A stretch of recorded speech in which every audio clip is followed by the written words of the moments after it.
everyone, welcome to HCN Evening News Bulletin with me, Clinton D'Souza, and here are the top stories. Congress Legislature Party slammed government for its failure and incompetence, resulting in complete chaos in the administration. The CLP also raised concern over the complete collapse of law and order situation, the gross mismanagement, COVID-19 pandemic, and the recent permissions given for land acquisition for double tracking by the government. Senior leader and former Chief Minister Luis Falero said that we will not allow coal double tracking and chronically capitalism in Goa. Goa's longest serving Chief Minister Pratap Singh Rane also made a strict case against rail double tracking, while CLP leader Digambar Kamath condemned the law and order situation and lamented that the parents of Siddhi Naik had to fight to get the police to relook at their daughter's death as a murder. Number one, while CLP was going on, we have come to know that assembly has been summoned for 2 days, 18th and 19th October. So that also we decided that we will prepare for the 2 days assembly session. Secondly, today we paid homage to our senior leader Oscar Kandandi, stood for 1 minute silence, paid respect to our senior leader Oscar Kandandi. Secondly, we also discuss the prevailing COVID situation in the state of Goa. In fact, yesterday, government has issued a statement saying that 68 deaths were reported, which were not reported earlier. It is just shocking. We are shocked that 68 those deaths which have happened earlier for the last 3 months have not gone reported, and now they are reporting, adding it to the total digit. This is totally mismanagement, it appears like. Then we have also discussed about the double tracking, land acquisition, which we said that in spite of our continuous demand that we should not go for acquisition of land. We should not go for acquisition of land. We have said clearly that double tracking doesn't serve the purpose for which it is being done. It does not help the Goans in any way. They have not been able to justify. So we have said that government should reconsider its decision, where it is not worth. Thirdly, we also discussed about the issue of bakers.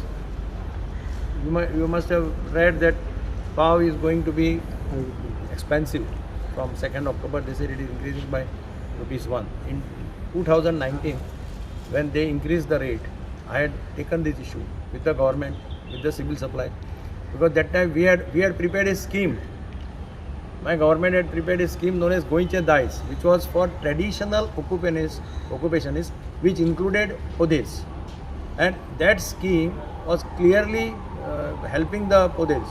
In fact, we have suggested that you implement that scheme so that they are able to be given relief, they are able to be given subsidy, whatever it is. But government has not helped them in any way, and as a result, they are compelled today to raise the price. Because this is common man's, Goan's common food. Everybody eats pav. Every day you consume pav. So this is the major thing. Then we also condemn the brutal lathi charge and arrest of National President of Indian Youth Congress, Sri Brish Srinivas, Goa Youth Congress President Sri Bharat Mardolkar, and other senior Congress Youth Congress. We also condemn the brutal lathi charge and arrest of National President of Indian Youth Congress, Sri Brish Srinivas, Goa Youth Congress President Sri Bharat Mardolkar, and other senior Congress Youth Congress leaders. They were beaten up and they were arrested by the Goa police when they were protesting, silent protest opposite near Azad Maidan. These are some of the issues we have taken up. And lastly, law and order problem. Even today we have seen Siddhi Naik's murder. Parents have to go and complain. Still they are not able to investigate and come. They have already, initially they were saying that it appears to be suicide and all. But now parents are going and complaining.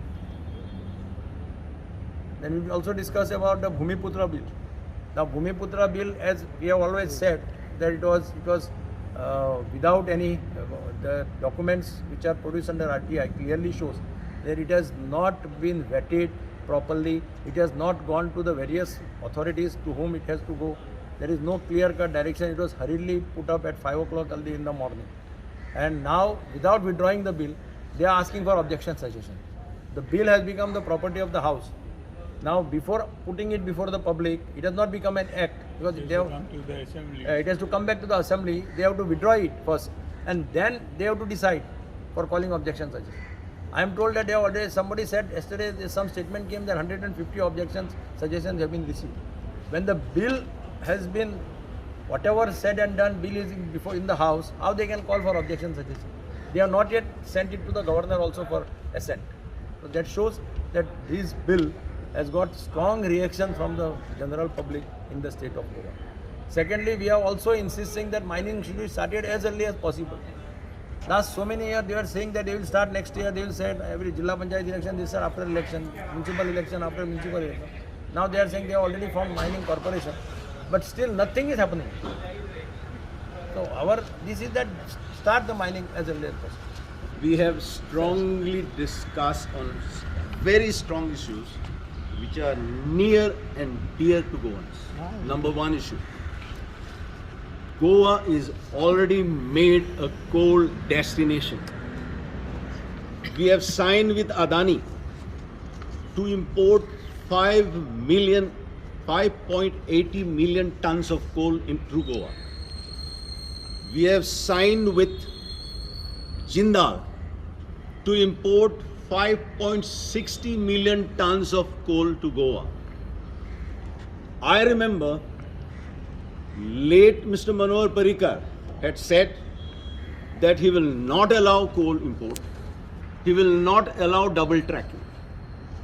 Today, they are doing double tracking only to destroy Goa and help their crony capitalists like Adanis and Jindals to import Goa, and Goa has already become a coal destination. Goa was a tourist destination, but today Goa has become a coal destination. We have also discussed that this government is trying to undermine Goa and Goans, especially as far as the mining loot.